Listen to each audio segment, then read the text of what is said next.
تو 3 انعامات اللہ تعالیٰ نے اپنے حبیب صلی اللہ علیہ وسلم پہ کیے، جو اصل ٹاپک کی طرف دوبارہ ہم آ جاتے ہیں. پہلا انعام، آپ یتیم تھے، اللہ نے آپ کو ٹھکانہ دیا.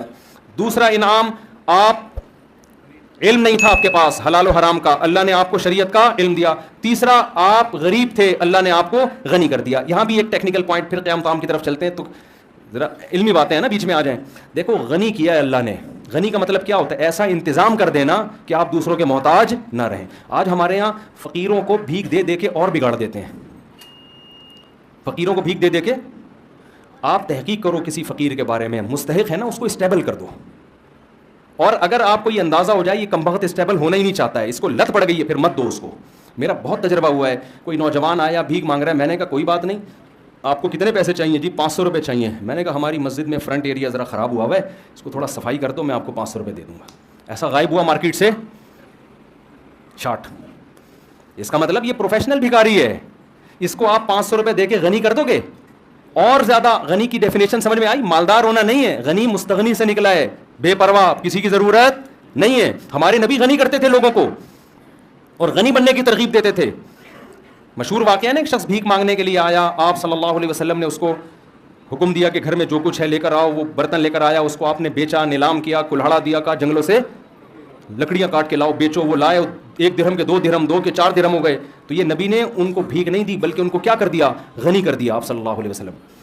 تو معاشرے میں ایسے لوگوں کو تلاش کیا کریں جو اسٹیبل نہیں ہیں اور ان کو پراپر غنی کرنے کی کوشش کریں. بھیک دے دے کے نوجوانوں کو بگاڑیں مت. وہ سٹے لگا، جب محنت کر کے پیسہ کمائے گا تو سٹوں پہ ضائع نہیں کرے گا، گٹکوں پہ ضائع نہیں کرے گا وہ. تو میں یہ عرض کر رہا تھا، اللہ نے اپنے حبیب صلی اللہ علیہ وسلم پہ 3 انعامات بتائے. یتیم تھے، ٹھکانہ دیا. غریب تھے، غنی کر دیا. اور علم نہیں تھا، اللہ نے آپ کو کیا دیا؟ علم. اللہ نے یہ 3 بڑے بڑے انعامات بیان کر کے اللہ نے نبی صلی اللہ علیہ وسلم کو حکم دیا کہ ان تینوں انعامات کا آپ شکر ادا کریں. ان تینوں انعامات کا آپ کیا کریں؟ شکر ادا. کیسے؟ ہم جب شکر ادا کرنا چاہتے ہیں ہم کیا کہتے ہیں؟ اللہ تیرا شکر. ہم سمجھتے ہیں شکر ادا ہو گیا.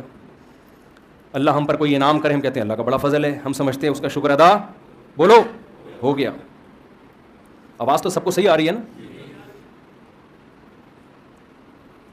اتنا کافی نہیں ہے. یہ بھی ضروری ہے کہ منہ سے بول دیں کہ اللہ کا شکر ہے، لیکن اتنا کافی نہیں.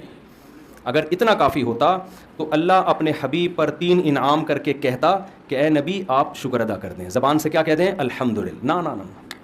قرآن نے کہا آپ یتیم تھے، ہم نے آپ کو کی کفالت کا انتظام کیا، لہذا فَأَمَّا الْيَتِيمَ فَلَا تَقْهَرْ. اب کسی یتیم کو آپ کو دھکے دینے کی اجازت نہیں، آپ کو یتیموں کی کفالت کرنی پڑے گی. سمجھ میں آ رہی ہے کہ نہیں آ رہی ہے؟ نعمت کا شکر یہ ہے کہ جو اللہ نے آپ پر انعام کیا وہی انعام آپ آگے پارسل کر دو. سمجھ رہے ہو؟ اس کی قدر کرو کہ میں یتیم تھا، اللہ انتظام نہ کرتا تو میرا کیا حال ہوتا. لہذا معاشرے میں اگر میرے رشتہ داروں میں کوئی یتیم ہوتا ہے تو میں نے بھی اس کے ساتھ احسان کرنا ہے. دوسرا، اللہ نے آپ کو شریعت سے بے خبر پایا، باخبر کر دیا، اس کا حکم دیا اما بنعمت ربک فحدث. رب نے جو آپ پر نعمتیں کی ہیں، علم کی نعمت خاص طور پر، اس کو آگے آپ نے بیان کرنا ہے. جو علم اللہ نے آپ کو دیا ہے اسے لوگوں میں تقسیم کرنا ہے. علم کی نعمت کیا ہے کہ اس میں بخل نہ کرے انسان، چاہے وہ دین کا علم ہو یا دنیا کا علم ہو. آج کسی سے اس کے بارے میں اس کے پاس کوئی نالج ہو، آپ لینے کے لیے چلے جائیں، بعض لوگ سخی ہوتے ہیں، بعض گھنٹہ لگا دو کہ وہ آپ کو نالج نہیں دیں گے، اس کو یہ ڈر ہوتا ہے کہ یہ بھی نہ سیکھ جائے کہیں. تیسرا انعام اللہ نے کیا کیا؟ آپ مسکین تھے، غریب تھے، اللہ نے غنی کر دیا. لہذا وَأَمَّا السَّائِلَ فَلَا تَنْهَرْ. کوئی مانگنے کے لیے آئے تو اس کو دھتکارنا نہیں ہے. اس سے ہمیں کیا پتہ چلتا ہے بھائی اس آیت سے؟ کہ اللہ ہم سے یہ چاہتے ہیں کہ جس نوعیت کا اللہ نے ہم پر احسان کیا ہم اسی نوعیت کا احسان مخلوق پہ کرنا شروع کر دیں. سمجھ میں آ رہی ہے بات کہ نہیں آ رہی ہے؟ جس نوعیت کا اللہ نے احسان کیا. اور یہ بات قرآن میں دوسری جگہ بھی ہے. قارون کے بارے میں موسیٰ علیہ السلام نے قارون سے کہا احسن کما احسن اللہ الیک. تجھے اللہ نے بے تحاشا دولت دی ہے، اتنی دولت کہ لتنوء بالعصبۃ اولی القوہ. ایک بہت بڑی جماعت اونٹوں پہ چابیاں لے کے چلا کرتی تھی خزانوں کی، اتنی زیادہ دولت دی ہے. تو جب تجھے اللہ نے اتنی دولت دی کہ تجھ پر احسان کیا ہے تو تو بھی اللہ کی مخلوق پر احسان کر. اگر کوئی دولت مند تاجر اپنی دولت پر سانپ بن کے بیٹھ جاتا ہے, بخل کرتا ہے, زبان سے کروڑہا گنا کہتا رہے کہ اللہ کا دیا میرے پاس بہت کچھ ہے, لیکن اللہ اتنی بات کو شکر ماننے کے لیے تیار نہیں ہے, اس کو اپنی دولت میں غریبوں پہ خرچ کرنا پڑے گا. سمجھتے ہو کہ نہیں سمجھتے ہو؟ تو میں اور آپ اللہ کے احسانات کے سمندر میں ڈوبے ہوئے ہیں, ہمیں دیکھنا ہے دائیں بائیں. سب سے بڑی نعمت جو ہمیں ملی ہے وہ توحید کی نعمت ملی. اللہ نے ہمیں مسلم گھرانے میں پیدا کیا. اس کا تقاضا یہ ہے کہ جو غیر مسلم ہیں ہم ان کو مسلم بنانے کی کوشش کریں. کذالک کنتم من قبل. اللہ نے صحابہ سے کیا فرمایا؟ جنگ میں صحابی رسول نے, ایک شخص آیا نا لڑنے کے لیے, تو جب وہ تلوار کی زد میں آیا تو اس نے فوراً کلمہ پڑھ لیا. تو صحابی رسول نے اس کو قتل کر دیا کہ یہ تو موت کے ڈر سے کلمہ پڑھ رہا ہے. ہمارے نبی کو علم ہوا, آپ صلی اللہ علیہ وسلم اتنا غضبناک ہوئے, فرمایا ہلا شققت قلبہ, تم نے اس کے دل کو چیر کے کیوں نہیں دیکھا؟ تم کیسے کہہ رہے ہو کہ تلوار کے ڈر سے کلمہ پڑھا ہے؟ اس پہ قرآن کی آیت نازل ہوئی, کذالک کنتم من قبل, اے ایمان والو تم بھی تو پہلے کافر تھے, اللہ نے اپنے فضل سے تمہیں کیا کیا؟ مسلمان بنا دیا. اب تم کسی کافر جو مسلمان ہو رہا ہے اس کے ساتھ ایسا سلوک کیوں کر رہے ہو؟ کیوں ایسا سلوک کر رہے ہو؟ تو اللہ نے آپ کو اسلام کی نعمت دی. اس نعمت کا تقاضا کیا ہے؟ اس اسلام کو دنیا میں پھیلانے کی کوشش کی جائے. اللہ نے آپ کو داڑھی رکھنے کی توفیق دی. اس نعمت کا تقاضا کیا ہے؟ کہ دوسروں کو بھی ہدایت کی کوشش کی جائے. اللہ نے آپ کو مال دیا. اس نعمت کا تقاضا یہ ہے کہ اس مال کو لوگوں میں خرچ کے دوسروں کو بھی مالدار بنانے کی کوشش کی جائے. اللہ نے آپ کو کوئی خاص علم دیا, ہنر دیا, اس کو اپنے پاس رکھ کے مت بیٹھو, اس علم کو لوگوں میں ڈیوائڈ کرنے کی کوشش کرو. بخیل اور کنجوس آدمی کیا کرتا ہے؟ وہ کہتا ہے اگر میں نے لوگوں کو بتانا شروع کر دیا تو میرے پاس ہجوم کم ہو جائے گا. حقیقت میں ایسا ہوتا نہیں ہے. دنیا میں جس کو اللہ نے نعمت دی اس نے ڈیوائڈ کیا ہے نا, تو اس کے پاس اس نعمت کے خزانے بڑھنا شروع ہو جاتے ہیں اور آتے ہیں اس کے پاس خزانے. تو یہ 3 نعمتیں اللہ تعالیٰ نے بیان کی ہیں اور 3 نعمتوں کا شکر بیان کیا. تو ان 3 نعمتوں, ہمیں تو ہزاروں اس کے علاوہ بھی ہیں, تو 3 کو تو ہائی لائٹ کیا جا رہا ہے. تو آج سے اس بات کا عزم کریں, محاسبہ کریں, بیٹھیں, دیکھیں کون کون سے انعامات. ہم جو مصیبتیں ان کو تو سوچ رہے ہوتے ہیں, جو انعامات ہیں ان کو نہیں سوچتے. حضرت مولانا اشرف علی تھانوی رحمہ اللہ تعالیٰ کو ڈاکٹر عبدالحی صاحب رحمۃ اللہ تھے غالباً, انہوں نے خط لکھا اپنے شیخ کو نا, پیر و مرشد کو. خط کیا لکھا کہ حضرت یہ پریشانی ہے, یہ ڈاکٹر عبدالحی صاحب کا واقعہ ہے نا, پریشانی ہے, یہ پریشانی ہے, یہ پریشانی, آپ دعا فرمائیں, یہ پریشانی, یہ پریشانی. تو انہوں نے نیچے لکھا کہ بہت افسوس کی بات ہے کہ ساری پریشانیاں ذکر کر دیں, اللہ کی نعمتوں کا تذکرہ نہیں کیا. پہلے زمانے میں نا جو آپ کو اس طرح آپ کی اصلاح کرے اس کو پیر و مرشد کہا جاتا تھا. آج کل پیر و مرشد کا مفہوم ہی چینج ہو گیا ہے. آج کل پیر و مرشد کا مفہوم یہ ہے کہ یہ ہمیں بخشوا دے گا اور پتہ نہیں یہ روحانی ٹوپی ڈرامے کرے گا, جن چڑیل بھوت بھگائے گا, اور الٹی سیدھی حرکتیں جو کر رہا ہو اس کو لوگ پیر و مرشد کہتے ہیں. تو سارا دن آپ بیٹھ کے تھوڑی دیر سوچیں گے نا, آپ کو لگے گا کہ اللہ کے آپ پر بے پناہ احسانات. میں اسلام آباد میں تھا, وہاں ایک شخص کے بارے میں پتہ چلا, کروڑ پتی آدمی ہے, بہت بڑا بنگلہ اس کا. ہمارے ایک دوست کی اس سے سلام دعا تھی, اس کی بینائی چلی گئی اور اس نے بہت کوشش کی, وہ بینائی واپس نہیں آئی.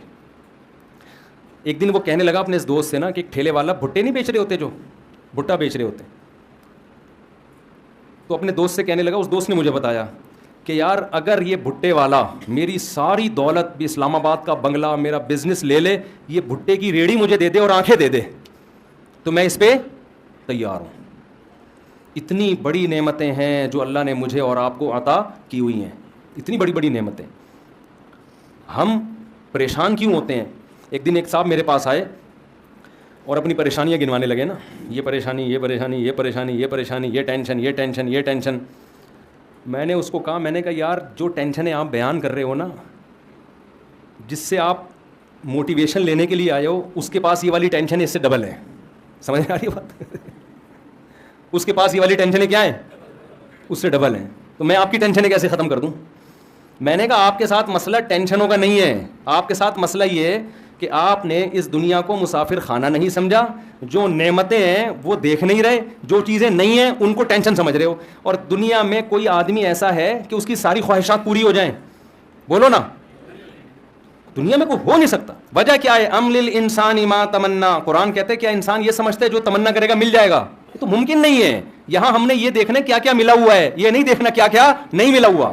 لوگ یہ دیکھ رہے ہوتے ہیں وہ ڈیفینس میں رہتا ہے, میں ناظم آباد میں رہتا ہوں. وہ بھائی تو یہ دیکھ, تو ناظم آباد میں رہ رہا ہے, وہ گندے نالے کے پل پہ رہ رہا ہے وہ بندہ فلاں, اور جو گندے نالے پہ رہتا ہے وہ دیکھے یار گندے نالے پہ گھر تو ملا ہوا ہے, اگلا تو فٹ پاتھ پہ سو رہا ہے. جو فٹ پاتھ پہ سو رہا ہے وہ کہے کہ یار میں سو تو رہا ہوں نا. بہت سے لوگ 1000 گز کے بنگلوں میں گدے پہ نیند نہیں آ رہی, وہ کہہ رہے ہیں فٹ پاتھ کی نیند اچھی ہے اس گدے سے جس پہ نیند نہیں آئے کم وقت کو. تو جب تک آپ اس دنیا کو مسافر خانہ نہیں سمجھتے اور آپ یہ نہیں سمجھتے کہ یہ میری, دیکھو رسول اللہ صلی اللہ علیہ وسلم نے فرمایا جس کو 2 ٹائم پیٹ بھر کے کھانا مل گیا اور سر چھپانے کی جگہ مل گئی, جسم کسی بڑی بیماری سے محفوظ ہو گیا, اللہ نے ساری دنیا کی دولت سمیٹ کے اس کو دے دی ہے. اب حدیث کا مفہوم کیا ہے, مطلب یہ نبی کے الفاظ نہیں, میں مفہوم سمجھا رہا ہوں. اب اگر یہ کہتا ہے نا میرے بھی ٹینشن, یہ اس کی اپنی بنائی ہوئی ٹینشن ہے, یہ اللہ کی طرف سے نہیں ہے, یہ تو ہوس ہے بھائی. ہوس کا تو دنیا میں کوئی علاج نہیں ہے. کتنے لوگ آتے ہیں میں بے روزگار ہوں, ٹینشن ہے, میں کہتا ہے تیرے کو صبح ناشتہ مل رہا ہے, ناشتہ تو مل رہا ہے, دوپہر کھانا مل رہا ہے, ہاں مل رہا ہے, رات کا کھانا مل رہا ہے, ہاں مل رہا ہے, سونے کی جگہ کہہ رہے ہیں ہاں ہے, کہہ رہے ابا کی صلواتیں بہت سننے کو ملتی ہیں, بس یہ ٹینشن ہے. تو میں نے کہا 2-4 ٹینشنیں تو ہونی چاہیے نا زندگی میں, یہ والی ٹینشن بھی ختم ہو جائے پھر تو اور جنت میں چلا گیا نا. تو ایک ٹینشن برداشت کر لے, فری پھوکٹ کا تجھے پراٹھے مل رہے ہیں صبح کے, فری پھوکٹ کا تجھے ابا کے خرچے پہ کیا مل رہا ہے, بھلے صلواتیں سن کے مل رہے. بھیکاری کو آپ 2 روٹی 2 گالیاں دے کے, وہ کہے گا 2 اور دے دے, 4 گالیاں اور لگا دے ساتھ میں, کیونکہ بھیکاری کو اندازہ ہے کہ 2 پراٹھوں کی کیا, میرے منہ سے روٹی نکلتی نہیں ہے, لفظ نکلتا ہے, پراٹھا ہی نکلتا ہے, پتہ نہیں کیوں. کیونکہ جب بھی باہر دنیا میں ٹریولنگ ہوتی ہے نا سب کچھ ملتا ہے, کراچی کے ہوٹل کے پراٹھے نہیں ملتے. ابھی میں سعودی عرب سے آیا ہوں کل, نہیں مزہ آیا یار, پراٹھے نہیں تھے, تو اس لیے میرے منہ سے روٹی کا لفظ نکلتا ہی نہیں ہے. تو بھیکاری کو آپ جس کے پاس کچھ بھی نہیں ہے, آپ اس کو موٹی موٹی گالیاں دے کے 2 پراٹھے پکڑا دو, غصہ کرے گا وہ, پھر بھی شکریہ ادا کرے گا, اس لیے کہ وہ اپنے آپ کو اس کا بھی مستحق نہیں سمجھتا. اور جو گھر میں بیٹا ہوتا ہے نا کروڑپتی باپ کا, وہ سمجھتا ہے سارا میرا ہے, میں اس کا مستحق ہوں, مجھے یہ بھی چاہیے, مجھے یہ بھی چاہیے. او بھائی تو سمجھ کہ میں مسافر خانہ ہے, اللہ نے مجھے بڑے باپ کے گھر میں پیدا کر دیا, یہ میرا احسان نہیں, کس کا احسان ہے, اللہ کا احسان ہے. جو مل رہا ہے غریبی میں کھاؤ. اس پہ اگر ابا صلواتیں سنا کے ابا پھر بھی مجھے اپنا بیٹا ہی سمجھ رہا ہے, کوئی بات نہیں ابا 2 گالیاں اور, لیکن رات کو گھر سے نہیں نکالنا مجھے, آپ سمجھ رہے ہیں نا. سنا کرو ابا کی گالیاں, اس پہ ثواب ملتا ہے, خدا کی قسم, برداشت پہ ثواب ملتا ہے, باپ کی پیشانی پر محبت سے دیکھنے پر حج عمرے کا ثواب ملتا ہے. تو ایسے ہی تھوڑی مل جاتا ہے یہ. تو جب آپ اپنے آپ کو یہ سمجھو گے میں ان چیزوں کا مستحق ہوں ہی نہیں, تو جتنا ملے گا اس پہ کیا ہوگا, شکر ادا ہوگا. بھائی ہم تو اس کے بھی مستحق نہیں تھے, اللہ نے ہمیں یہ بھی دے دیا, یہ بھی دے دیا, یہ بھی دے دیا.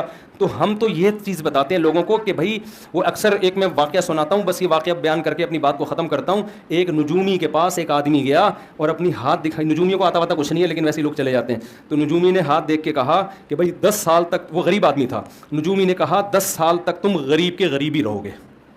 یہ بڑا خوش ہو گیا کہ 10 سال بعد کیا ہوگا, بھارے نیارے ہو جائیں گے. اس نے کہا 10 سال تک غربت کی پریشانی تمہیں اور رہے گی. یہ خوش ہو گیا, چلو 10 سال کے بعد. اس نے کہا پھر کیا ہوگا, اس نے کہا پھر تمہیں عادت ہو جائے گی. پھر کیا ہو جائے گی, عادت ہو جائے گی. تو میں بے روزگاروں سے کہتا ہوں روزگار تلاش کرو, نہیں مل رہا اسی کو انجوائے کرو. آپ بے روزگاری کا جو مزہ ہے وہ روزگار میں نہیں ہے, حقیقت ہے, اس سے برداشت پیدا ہوتی ہے انسان کے اندر. تلاش کرو روزگار, سست بن کے نہ بیٹھ جاؤ.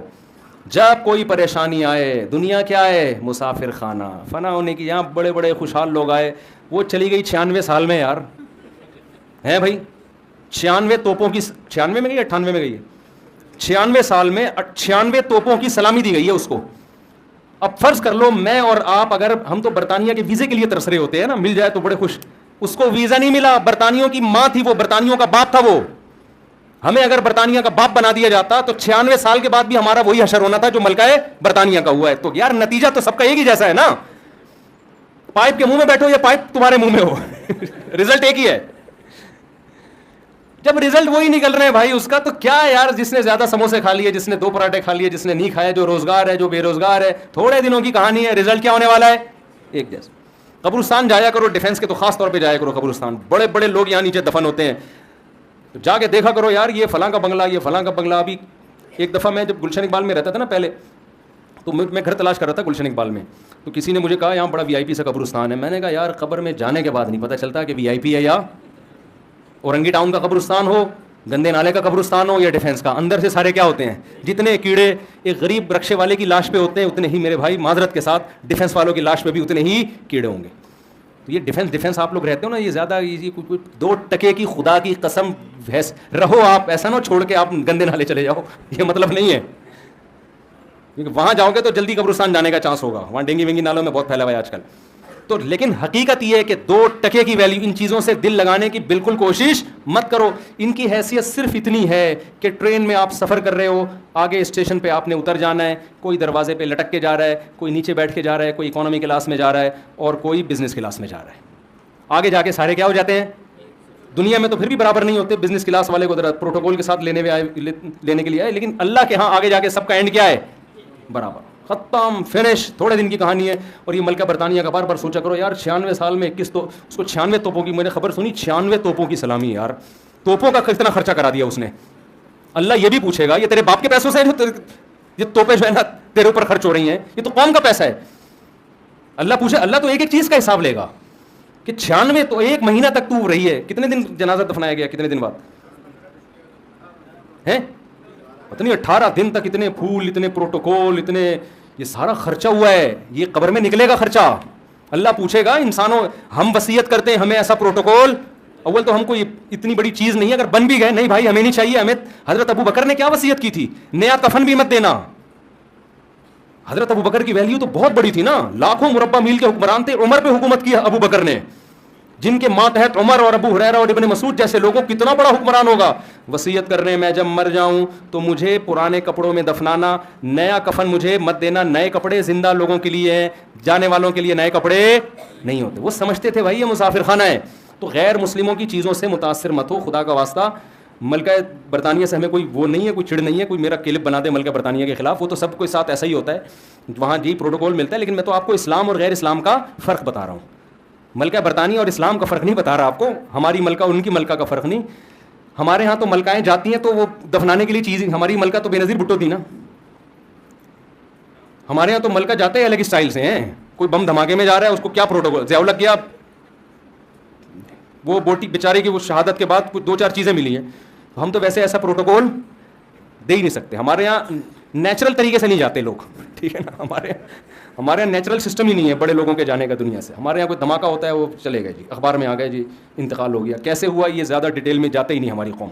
تو دنیا کو مسافر خانہ جب انسان سمجھتا ہے تو مال کی محبت اس میں کم ہوتی ہے. پھر اللہ کے شکر کرنے کا پھر شکر کرنے کا جذبہ پیدا ہوتا ہے. مجھے اللہ نے یہ بھی دیا, مجھے اللہ نے یہ بھی دیا, مجھے اللہ نے یہ بھی دیا, تو پھر خرچ کرے گا نا. پھر نبی پر اللہ نے احسانات گنوائے تو نبی نے بھی اس کا شکر ادا کیا, تو اللہ ہم پر بھی احسانات گنواتا ہے. اور اگر ہم یہی بیٹھے رہے ہم پر احسانات کیا ہے, میرے لیے تو یہ ٹینشن ہے, میرے لیے تو یہ ٹینشن ہے, تو شکر کیا خاک ادا کرے گا بھائی. شکر وہی ادا کرتا ہے جو مانتا ہے کہ اللہ کے مجھ پر احسانات ہیں. اور مانتا وہ ہے جو دنیا کو مسافر خانہ سمجھتا ہے, جو یہ سمجھتا ہے کہ میری نیڈ یہ نہیں ہے, میری ضرورتیں یہ نہیں ہیں, مجھے میری ضرورتوں سے بہت زیادہ دے دیے. اللہ تعالی ہم سب کو سمجھنے کی, عمل کی توفیق عطا فرمائے.